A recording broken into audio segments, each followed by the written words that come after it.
came into this job, I had been a general manager for a major American designer, and I didn't know anything about laundry other than, my own laundry that I did at home, but I certainly didn't know how to do it for a hotel. And this hotel had just opened, so there really weren't any systems in place for how it should go and how it should work. There's no operating manual, though I've made attempts at writing one. Kind of funny. When I moved to Palm Springs and left Seattle, where I was a general manager for a, I think, $14 million factory store with 6 assistants and 7 supervisors and 60 employees, I was really unhappy, and I moved to Palm Springs because I just wanted to be happy. I wanted to find some happiness, and I just wanted a really low-level job that I could just kind of do to figure that all out. And that was very hard to find when you have general manager on your resume. So somehow I twisted someone's arm. Well, it's a story, but I got this job here, and I actually just fell in love with it from the very beginning.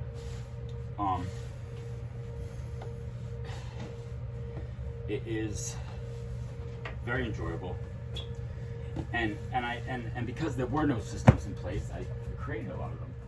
Recovery can be hard. Recovery is hard. No one said it would be easy, and I know that. No one ever said it was easy. But this is definitely one of the hard moments. It's hard to be in the middle of your recovery. It's kind of easy to be at the beginning, with getting sober. Like, anyone can get sober. They say that. Anyone can get sober. Anyone can get sober. And it's true. Anyone can get sober, I guess. I don't know. I've gotten sober many times. But it's staying sober. That's the hard part. The staying sober is the hard part. Because it gets uncomfortable. This is the uncomfortableness. This is that awkward uncomfortableness when you're kind of in your head and you're stuck and you don't know what to do, and you just want it to be all better and all fixed right now. And when I first started here, that's what I used to think so much about. Just to reflect on being a general manager and all the horrible things that I used to put my employees through. I was a terrible manager. And I think, I remember when I got this job, I immediately got off LinkedIn because I thought I was so embarrassed. I thought, oh my God, if the people that I used to work with in my career, my old district managers and regional managers and directors and stuff, if they knew that I was doing this, it would be, Actually, no, not them. They would. It's all my employees. Anyone who worked for me as a manager would just be like, ha ha ha, look what you got, what you deserved. Look at you doing laundry, at a little hotel. Because nothing happens in a vacuum. Nothing. Life is all interconnected. And in many ways, we're just all one. And everything that I do and say, and I'm learning this more and more, just impacts everyone. Every action has a reaction. Everything I say has a counter statement. And I've had some really bad counter statements come at me the past couple days. Maybe I've said some really bad things. I must have, right? To get that reaction. Because that's the reaction I'm getting. And that's frustrating me.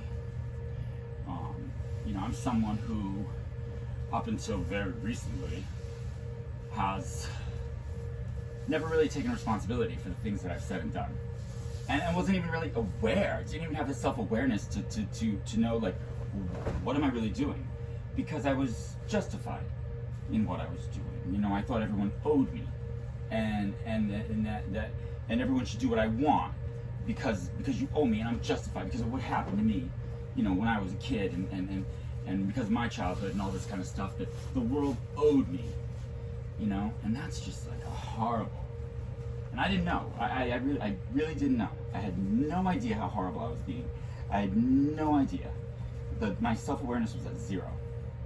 And it wasn't until I began an inquiry into what honesty meant. I started a 12-step program that calls for rigorous honesty.